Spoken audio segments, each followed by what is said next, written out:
So welcome everybody. We're in Portugal tonight. I'm actually in Porto. You can see Porto behind me and the very famous bridge. So I would like to introduce Jesus Repetto, who is my colleague, my go-to person for all things Portugal and Spain. And now he's even including a bit of France. So we can do three countries that way.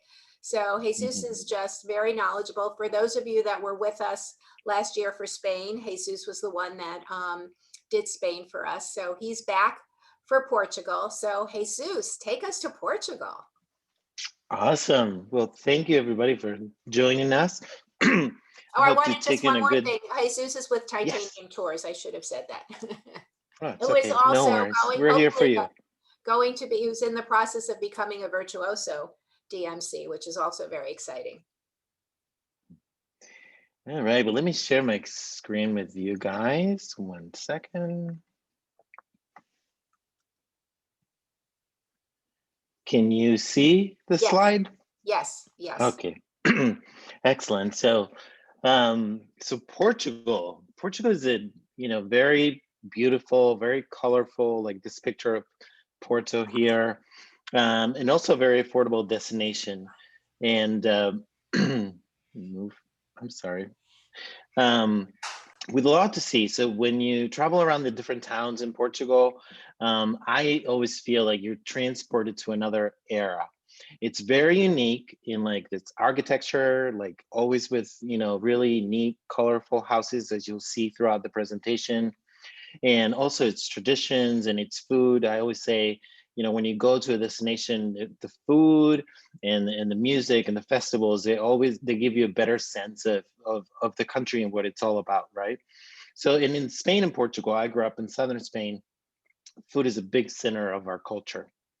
And let's not forget about the wonderful wines like the ones that you're sampling today from Wine and Soul. So I thought it'd be fitting to show you this map of Portugal, but of all the wine regions within Portugal, because you typically think about the port wine, or you think about the red wines from the Douro Valley, but there's so much more when it comes to wine with Portugal, like Vinho Verde, and the white wines in the Alentejo region, so on and so forth. So what I want to do today is I want to spend a little bit of time in Lisbon and a little bit of time in Porto, and then some of the day tours that, or the, locations that are within an hour of each city that you can see and that are really neat and different. And also I want to spend a little bit of time on the islands and the Azores and Madeira. So we're going to start with Lisbon. And I think, with this picture, with the trolley, you get that sense of when I'm talking about, like, you feel transported into another time. It's almost like, when I look at this picture and I walk the streets of Lisbon, it's almost like time stopped, the clock stopped. So, from the trolley cars to the unique colors of the buildings, and the unique architecture, it just takes you to another era. One of the things that Portuguese people love doing that I find very interesting and peculiar is they love decorating the outside of their homes and the buildings with colorful tiles, with the blue being the most predominant color. Now, I grew up, like I said, in southern Spain, and we do have a tradition of tiles, but we put them inside the home.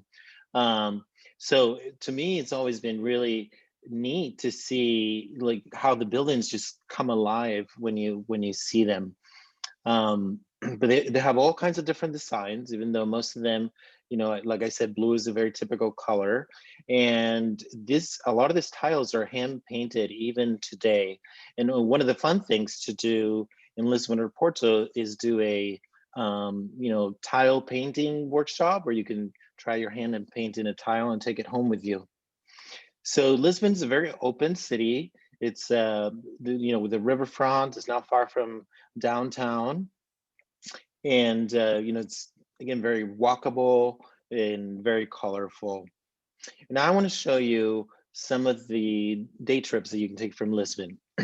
So if you want to get away from the big city, one area which is only about an hour off of Lisbon that is really interesting and it's not very visited is this area of Almorol. So the river that ends in Lisbon is called the Tagus River. And there's a section of it, this part that's got all these little islands that you can only access by boat. And in one of them, you find this castle that you see, which is the Castle of Almorol, and which is actually a 12th century castle by the Knights Templar. Portugal has quite a lot of history around the Knights Templar, so it's few people come here and visit it, so it's quite magical. And then next to it, there's another island that's got wild horses and birds, and it's really unique and one of a kind. Now, I mentioned the food is very, to me, it's a great way to experience a culture. The food that the people are proud of making, and one of them, or at least one of my favorite, because I'm kind of a cheese person, is this arrabida cheese. And so arrabida is southwest of Lisbon, and this queso de azeitao it's their tradition there, which you can enjoy with muscatel wine, which is a sweeter version, or it's not a version of port wine, but it's, if you're thinking about the sweetness, muscatel it's sweeter than port wine. Now, if we go southeast a little bit from Lisbon, you're just about an hour's away, we have the region of the Alentejo. And this is it's the rural interior of Portugal. It's a heartland of Portugal. And there you find the ancient trade route with Spain.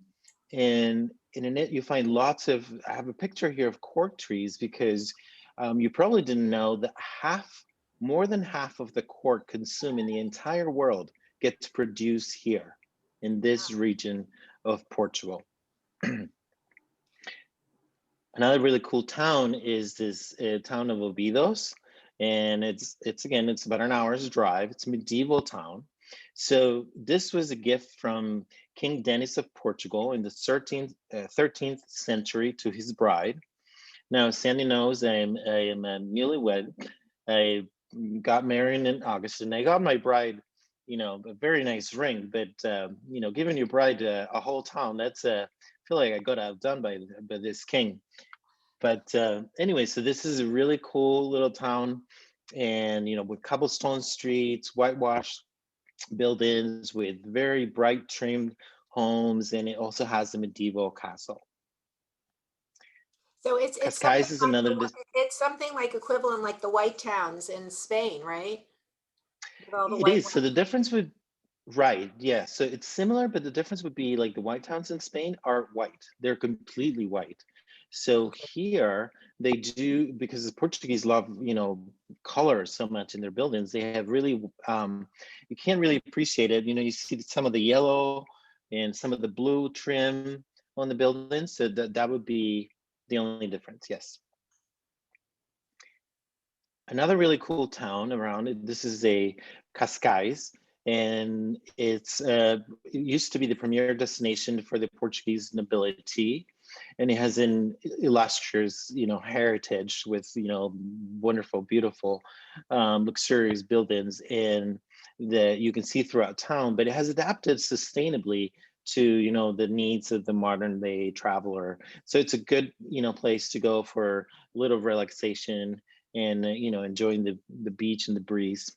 And now we come to my favorite town outside of Lisbon, which is Sintra. Sintra is magical. It is a hidden town on the hills of Sierra de Sintra, and it's surrounded by hills covered with pine trees. And it is like a fairy tale town. So you'll find whimsical places, extravagant buildings, in a castle. What you see in this picture, it's called the initiation well. Now, it's not a well in its traditional, form, like it doesn't draw water out of it, but it is underground, and you see it's got this, steps that go down and spiral. So this was, believed to be used by the Knights Templar as a ritual for the new members. So it's like an underground tower. So instead of going up, it goes down. So this is, at least to me, this is the kind of stuff that, gets me really excited, because it's all mysterious and different. in here, it's another site in Sintra, which is the National Palace of Pena, which is some of the best 19th century expression of romanticism. And you can see that there's very different, it's very eclectic. It's got lots of different architectural styles, and again, very colorful and just magical. So that's it for Lisbon. So now we're gonna move on over to Porto. I think also Porto is it's magical with the the River Douro, crossing through it, and the the Barcos Moliceiros that you see there, and just all the color that you see in the buildings and the tight streets. Um, it's definitely a must see for everyone, I think. So it's bridges and monuments. Porto is it's tiles, decorated homes, it's balconies with flowers, shopping streets. The historic center of Porto and the River Douro on the Gaia side, which is the side where all the port wine lodges are located, are actually classified as World Heritage. It And also speaking has of, just going to drop in for a second. It has yeah, please. a Jewish heritage thing. I mean, Yes. Portugal was very good to many of the Jews, but in the early 1900s, when they were trying to rebuild the Jewish community, it was through London that they recognized it as a live community. And so there's a beautiful synagogue there, and there was a lot of stuff that they did, with people from Nazi Germany and this and that. And so it's got quite a history for people who are interested in the Jewish history and culture that's associated with Portugal. Yes, no, that is absolutely true. Yeah, Portugal has quite a lot of Jewish heritage, and that it's definitely worth stopping by and seeing. And so, speaking of tiles, here you have another example. This is really elaborate, um, of beautiful tiles. And again, this is where you can see the traffic light. This is on the outside, on the facade of the building. Now, if you're a Harry Potter fan, this library in Porto, Libreria Lelo, it's a very interesting stop because it's believed to have served as this inspiration for J.K. Rowling's when writing Harry Potter, and you can see some of Howard's sort of flavor there. Now, fado is the folklore music of Portugal. And it's this, either Porto or Lisbon are good places to experience fado. It's a very, soul-filled musical style. You could, see the expression in the singer there. It's like melancholic with mourning voices expressing longing, and it's always accompanied by an acoustic guitar and a Portuguese guitar, which unfortunately you can't see in this picture. The Portuguese guitar is on the left. But it is a national symbol, and it's so much important is that it's included in UNESCO's list of world's intangible cultural heritage. So I think that's another way to get a sense of what this culture is all about. So do people, modern day Portuguese, to go to fado clubs, or is this something that's kind of a heritage and it's more visited by tourists?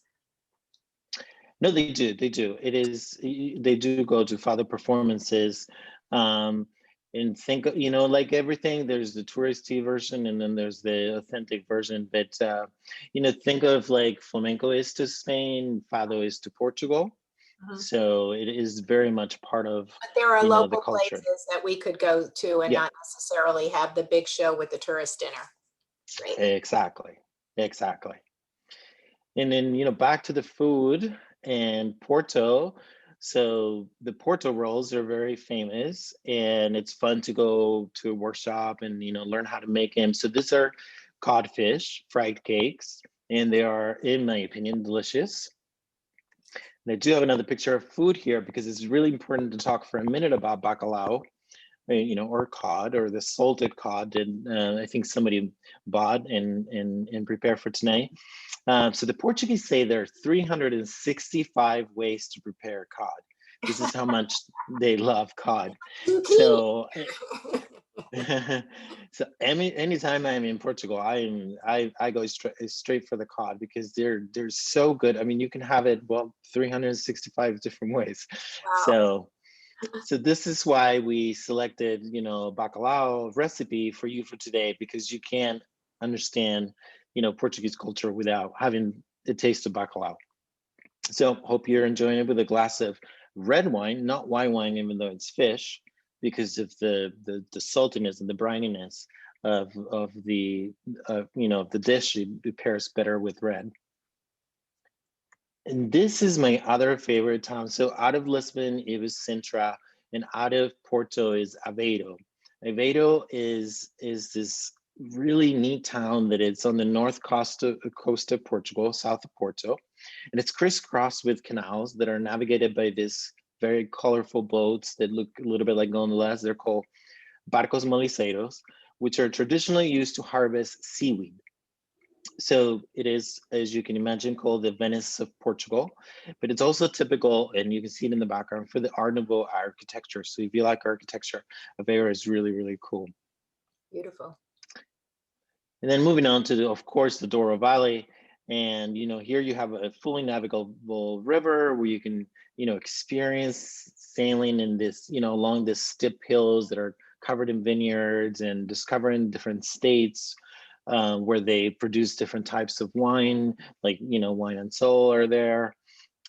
Just breathtaking views and very, very peaceful. So we're going to move on to the islands. I'd like to start with the Azores first. I'm not sure you can see my cursor, but this Yeah, we can. this red dot in front of Portugal. So it's like, you know, it's not halfway between us and there, but you know, it's quite into the Atlantic. It's the Azores. So it's three groups of islands. You got the Western group, the Eastern group, and the Central group. So nine islands in total. You typically would go to São Miguel, São Jorge, Terceira, Pico. Those are the most common that people visit, and you actually can fly direct to them either from obviously Portugal, but you can also fly direct to the Azores from the US. There's a lot of flights out of Boston, for example. Um, so the Azores is a paradise for nature's lovers. It's just beautiful, dramatic landscapes, small fishing villages, green pastures, and tons of flowers. And it's actually open to visitors with COVID vaccine. So here you see, you know, a picture. You see it's very, it's nature. You know, most of what you see there, and there's a lot of hiking trails.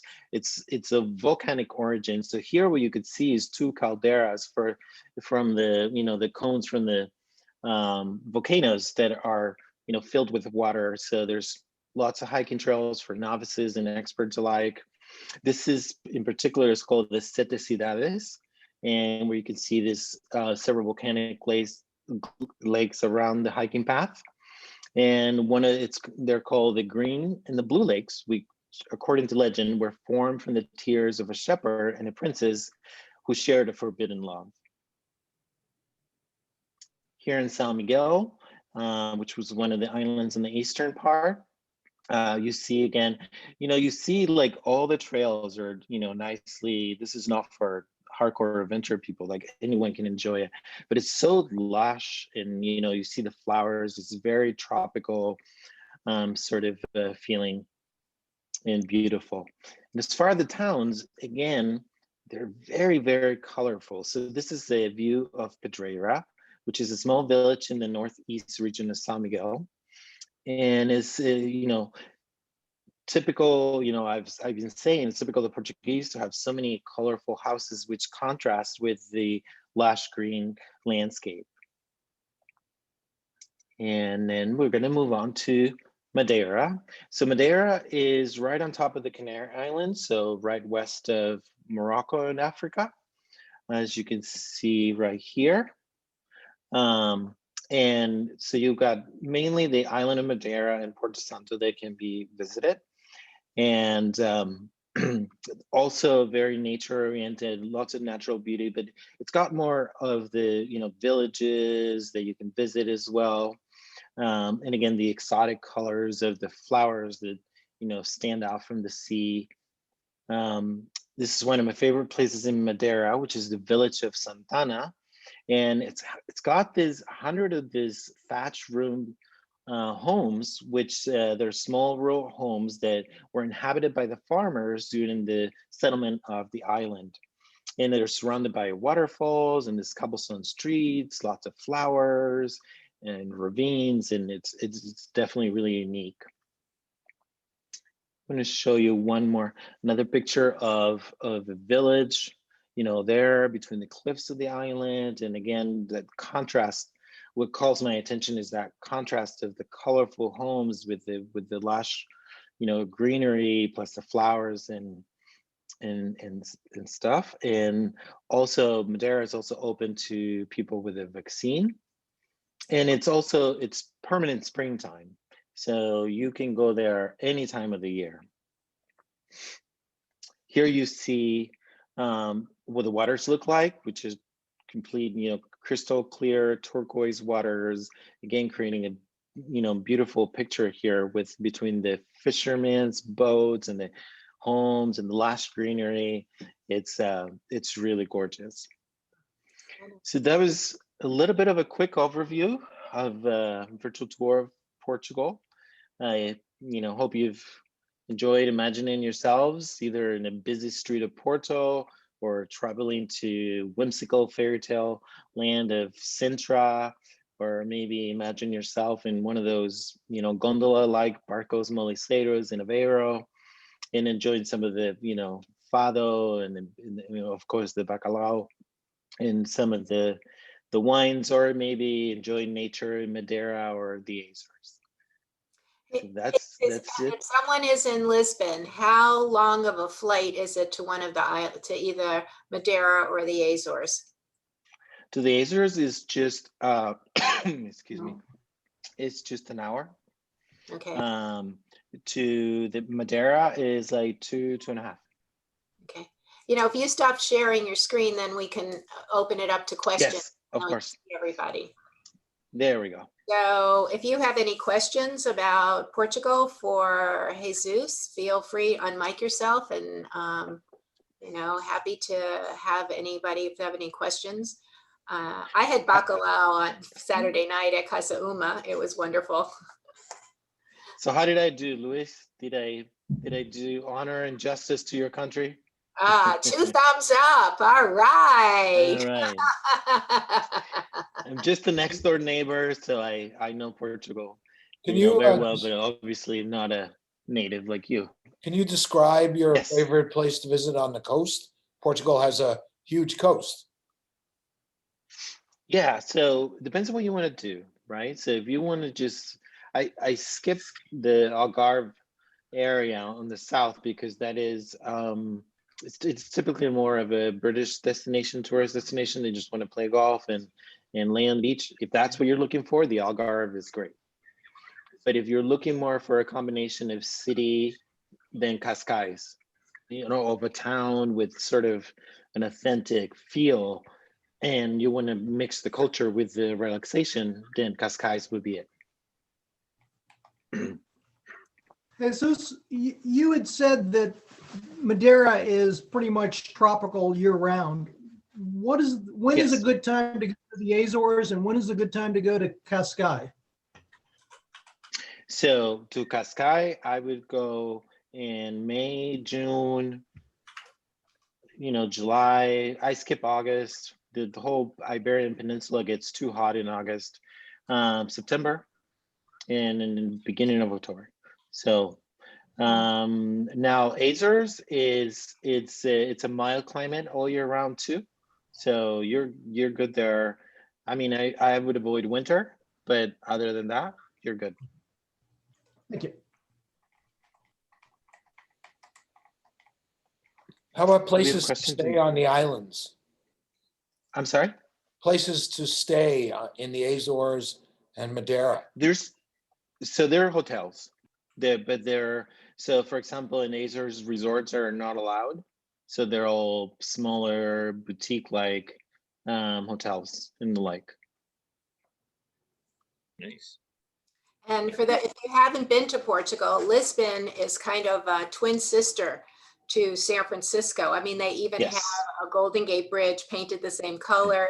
you saw how their cable cars look. It's very hilly and a charming architecture and fabulous food. I mean, it really is a sister city. That is true. Is it good to have a car the entire time you're there? Obviously not flying to the islands, but just for visiting the rest of the cities, or by train, or a little bit of both? So yeah, you can do, I think with the train, I would feel too subjected to schedules, but that's my own preference.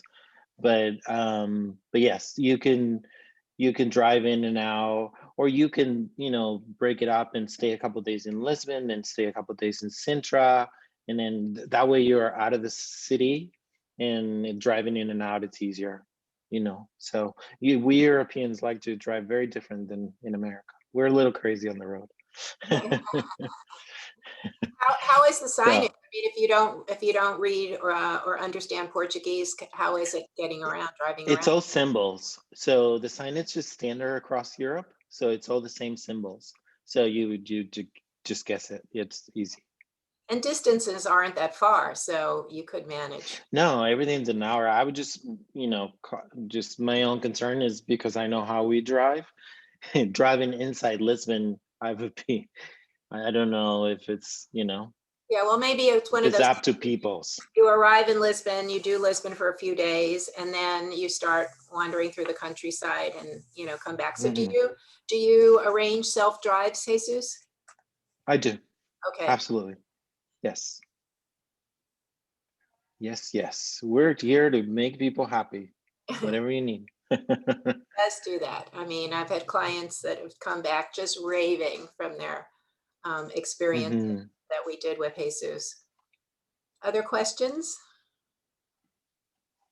Okay, so I'm going to put a plug in. I mean, if you're looking for an FIT, which is where, you're just own independent thing, we can put a great thing together with Jesus. As many of you know, and Pamela is coming with me, we did have a milestone celebration for 2020, and then we moved it to 2021, and then it wasn't looking so hot. So we moved it to 2022. So if you want to come with Pamela and Dick and myself to Portugal, we are going in June of 2022 for sure this time. So we're going to do a Douro River cruise with Alma Waterways and then a little bit afterwards. So if you're interested in that, contact me. And anything else in Portugal, I mean, Jesus is just amazing. I'm actually working with a wine and travel writer who wants to do a group for her people. And Jesus has just put together the first draft of an amazing itinerary that will be in also June of 2022. So if you're just throwing that out, if you're interested in maybe going with that wine group, you can get in touch with me and I can get you details. We're still in the putting it together, but that would be June of 2022. But as I said, Jesus put together an amazing itinerary. Thank you. Okay, any other questions? You know, you can always email me or whatever. So Warren, hi, happy to have you back here. So, all right, we saw this gorgeous stuff and I've just heard so many fabulous things about wine and soul. So let's taste this great wine from this beautiful country. You're muted. You're muted still, Warren.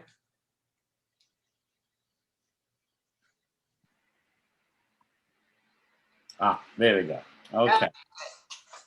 We good? Yeah, terrific. So unfortunately, unlike the rest of you lucky buggers, I'm drinking water this evening because I have a whole bunch of work to do. And I had packages for me and Sandy, but some of you were very delayed in getting your orders in. So my package and Sandy's tasting package were given to We're others. drinking our wine. So hopefully you're enjoying them. But in terms of how they taste and that kind of stuff, I'm going to rely on those of you who have wine in your glass. But before we get started, I wanted to ask John how he was enjoying his Stinco di Maiale. He was making pork shanks Italian style for Portuguese wine, but I guess it works. So how's that tasting, John? Well, I haven't had them together yet. I cooked the shanks last night, and I'm going to make some polenta with them. And so I had plenty of Italian wines, but since the red was being opened tonight, that's why I asked you how it would go with the pork shank. Yeah, well, there's no question in my mind that that wine would go very, very well with any braised meat or slow cooked meat. I have some also buco that I'm going to have tonight, but I'll unfortunately be drinking it with Coke Zero because I've got all this work I have to do. Well, I'll probably. The first taste I had, it was really obvious that the pairing was, as you say, going to be just fine. All right, excellent. So, I mean, that's a good segue into the wines of Portugal. And you heard, as you say, I mean, and you've heard me say many times before, in Europe, and the Iberian Peninsula is no different, wine and food go hand in hand, like wine and soul, with this manufacturer. And it's atypical to see people eating food without there being wine, unless they're in the Algarve and they're from Manchester. But we have a couple of really wonderful wines tonight. They're from one of my favorite producers in Portugal, Wine and Soul. Actually, this winery, which is owned by Sandra Tavares de Silva and her husband Jorge Serradeo Borges, and they're both from venerable, centuries-old winemaking traditions.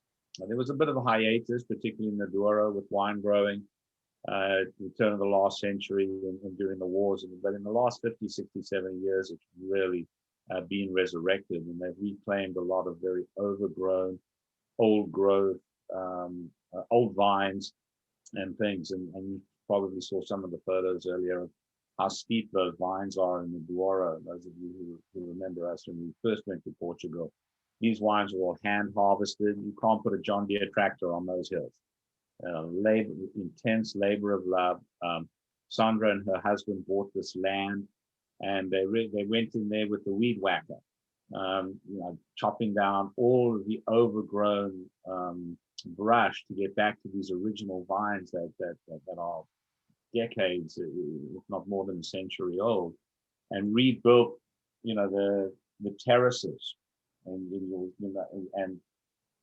just with old stone, and it's just beautiful. And there are hundreds and hundreds and hundreds of hectares of these overgrown old wineries, but it's just prohibitively expensive to resurrect them. But Sandra and Jorge did indeed resurrect a lot of these wines, and they're making beautiful, beautiful wines, part of the younger generation that has really brought still Portuguese wines back to the global community beyond just port. Port obviously was particularly well known. Most of the port houses were owned by the English for a long, long time.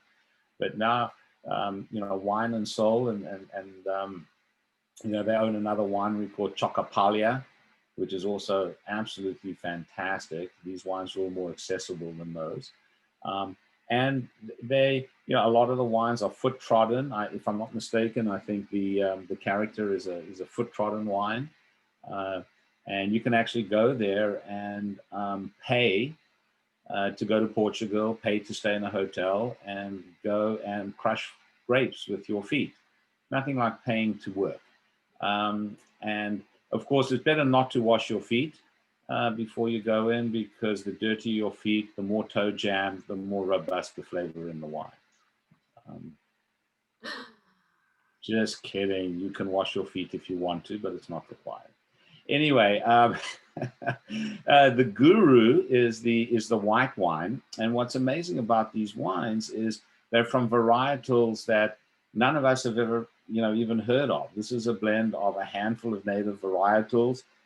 I don't even know them. I have to read them. Viosinho, Robigata, Codega de Larinho, and Gouveia. Now, Gouveia is a pretty well-known Portuguese grape, but these other ones are very obscure, very old. And what happened is when Sandra and Jorge sort of chopped back all of the overgrowth, they found these vines, and they were all mixed in together, almost like, if you remember from Vienna, you can mix the Satz from Fritz Wieninger, those field blends, and that's what a lot of this is. Vines are growing together, and they blend in the grapes, and you get this beautiful balanced feeling, of these wines. Again, very low in alcohol relative to what a lot of us are accustomed to drinking. It's only 13%. It does see some oak, but it's just a beautiful wine, nice and fragrant. Oh, beautiful bouquet, lovely straw color, and just a beautiful fresh mouthfeel.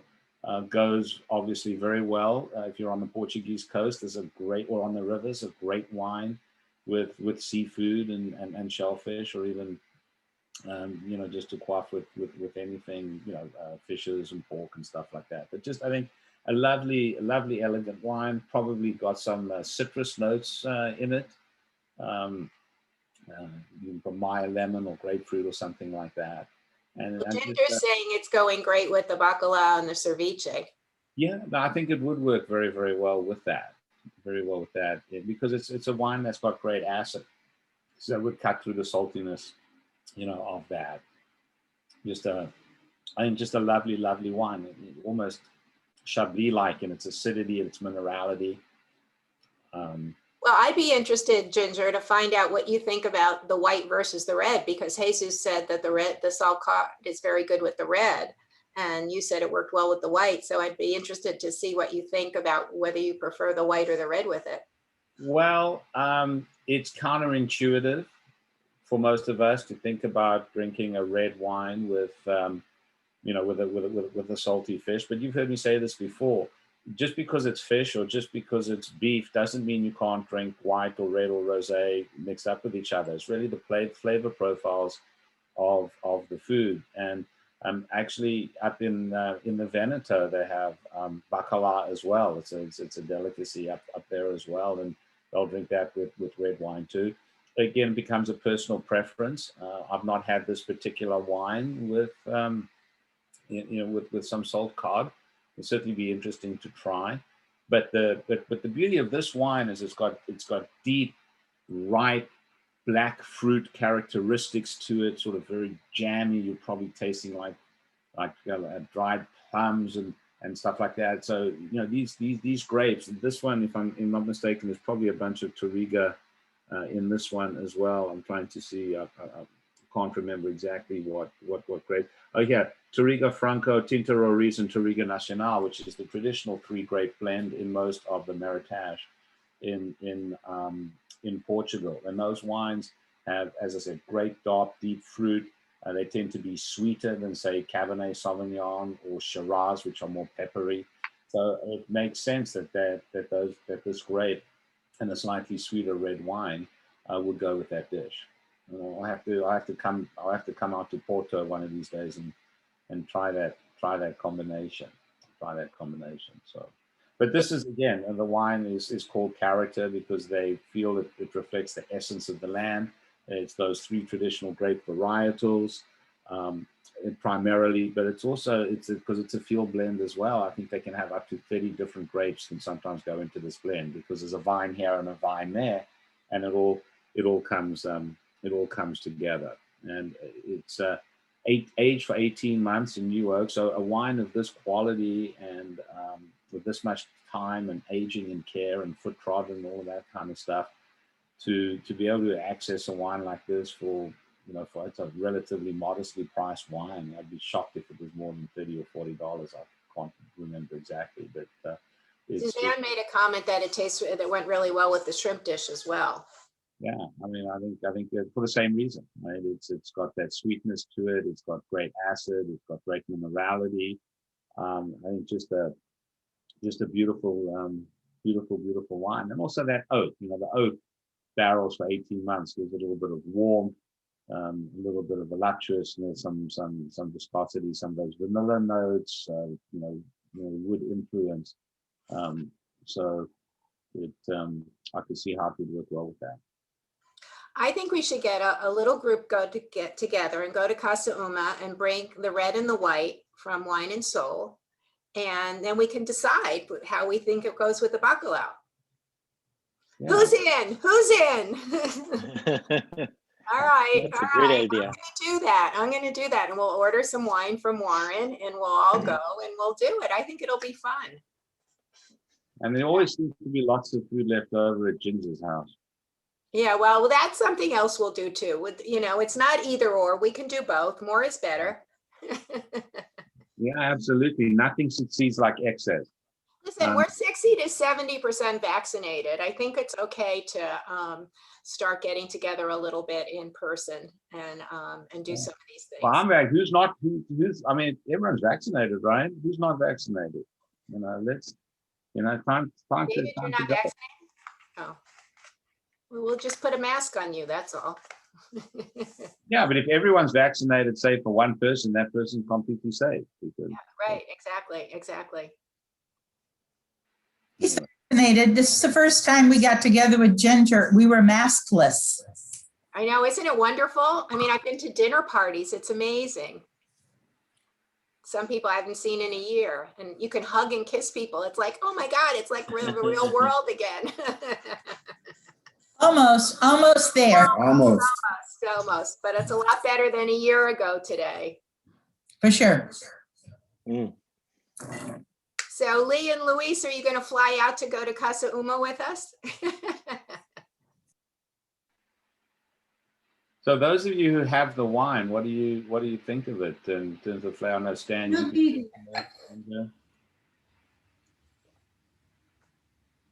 it. I like the red. It's good. Yeah, I really like the red. We really like the white. The white is wonderful. Yeah, I mean, the white wine reminds me a lot of that Quinta de la Rosa white wine we had, if you remember from last year. They're both really nicely balanced, I think. Similar neighborhood, great sun exposure. We get the diurnal fluctuation of the hot days and cool nights. I think someone had asked the difference between the Douro and the Dow. I mean, the Douro is a very, very specific wine region. Obviously, it's on the river, the very, very steep slopes, a lot of minerality in the soil. When you get further north a lot of Vinho Verde comes from further north in Portugal, and as you move east into Spain.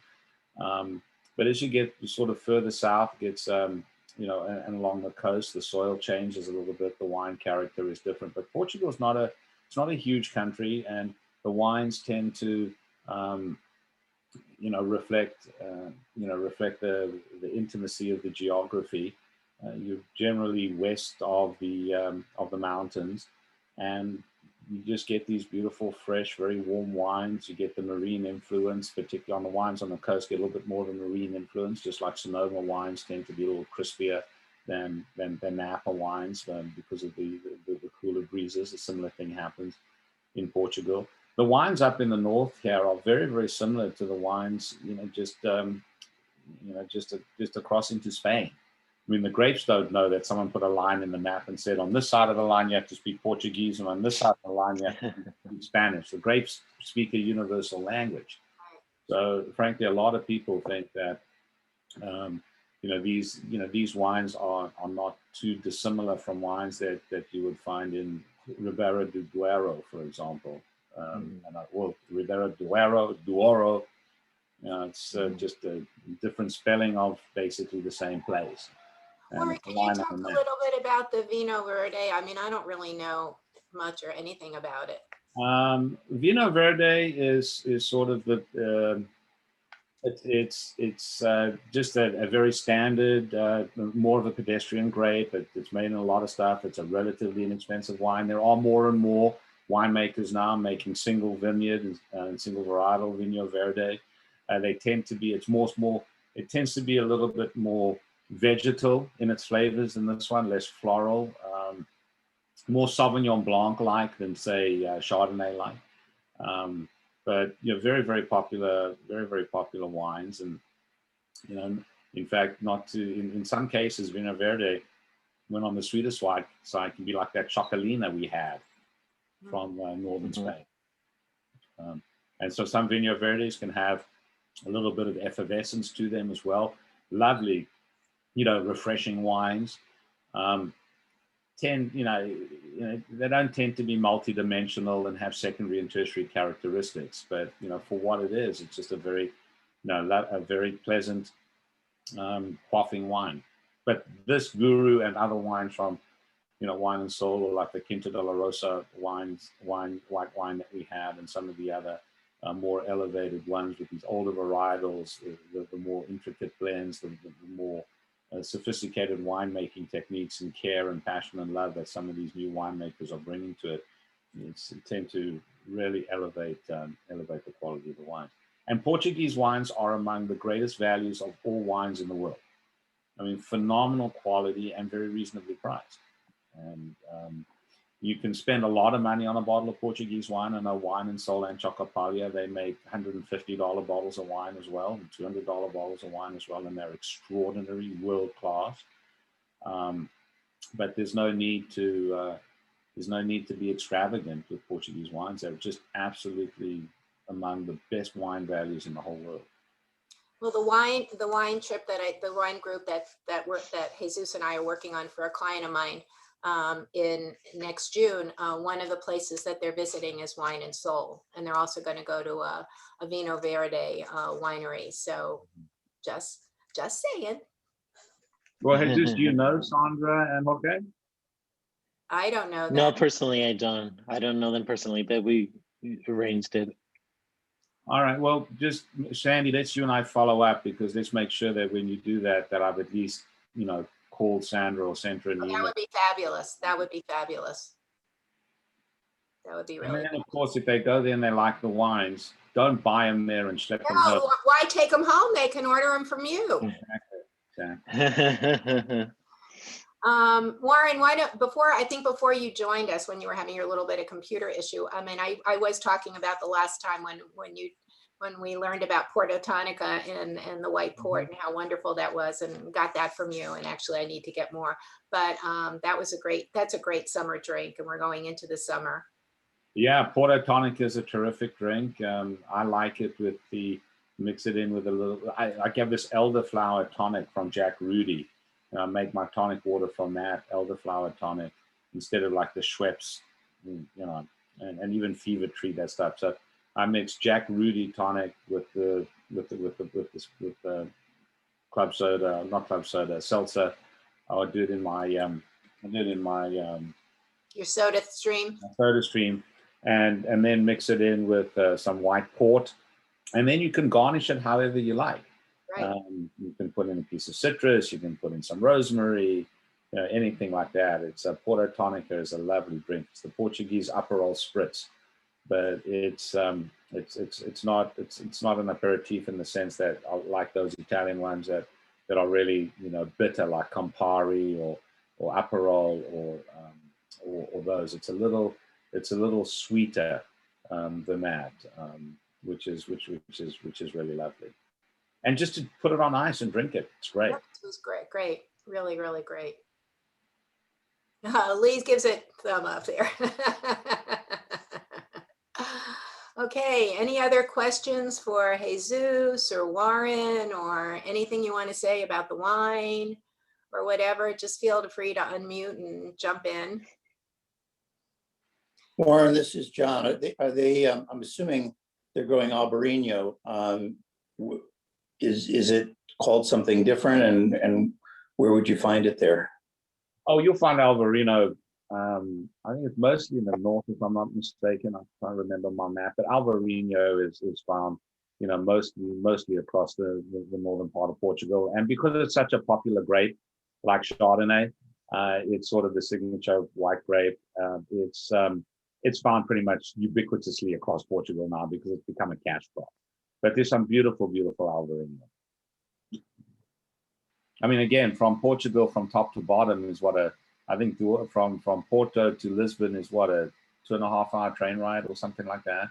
Yeah, 2.5. It's like half the size. It's like San Francisco to LA. Not even. How many miles is it north to south? Like 400. 300 miles or something? I don't know off the top of my head. But it's not far, because from Lisbon to the Algarve is another 2.5 hours. So yeah, it's really easy. It's an hour. Porto to Galicia in Spain, it's like an hour and a half. So yeah, it's pretty easy to get around and pretty close. And I mean, there are some microclimates, but It's, you know, it's right there on the coast, and obviously northwest coast of Portugal is going to be a very different climate from southwest Portugal. Because Yes. you've got sort of the southern Atlantic versus northern Mediterranean. It's a it's almost like the difference between our waters here in the Pacific waters in San Francisco are very different from the Pacific waters in Cabo San Lucas. Mhm. And for those, if anybody's a surfer, there's quite a surfing area off of Portugal as well. So Yep, Nazareth. You got the biggest waves in the whole world. It's 70 feet waves or something like that. Yeah, I'm sorry. There's a fantastic Netflix documentary on these folks surfing these waves, and they can go up to 40, 50, 60-foot waves. amazing. And hugely ridiculous. You see, they have to get towed into the wave on a jet ski. Insanity, complete and pure insanity. I'll sit on the beach and drink my Vinho Verde. Thank you very much. While watching. Well, what a good show. Seen that I'm video. with Warren. Yeah, me too. Okay, well, this was great. Jesus, thank you so much. Warren, thank you so much. Okay, I am serious about Casa Uma. I am going to contact them and find out how many people they'll do as a group, because I don't know what kind of COVID stuff they have, and I'll look at some dates, and whoever wants to come, I think it'd be so much fun. I'm in. Well, if we can't come, maybe we'll do it virtual. Yeah, we'll just bring you with the cell phones. We'll have a little thing. I don't know if you've ever saw that. You ever see that Big Bang Theory where Sheldon is in a computer, you know, going around with them? So that will put you on a computer and we'll take you to the restaurant. We'll bring some big screens and put her on a big vertical screen. All right, there you go. There you go. I love it. She won't be able to taste. We'll figure it out. Yeah, we'll just feel so left out if we can't join you all. All right, everybody. Thank you so much. It was so great to meet all of you. It was so fun to be in Portugal with you. And we're off to France, off to Bordeaux next week. So how exciting is that? All right. Take care, everybody. Stay healthy. Bye, everybody. Bye, Thank you for coming. Thanks, Jesus. Yeah. You're welcome.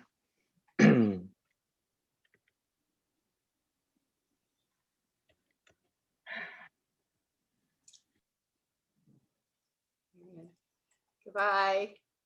You don't want to go home. You want to stay and party with us the rest of the night. That's okay, Jen and Larry.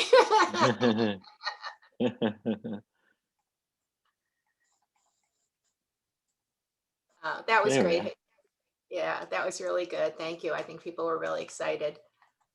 Thank you. Yeah, I had to close. I couldn't see anybody because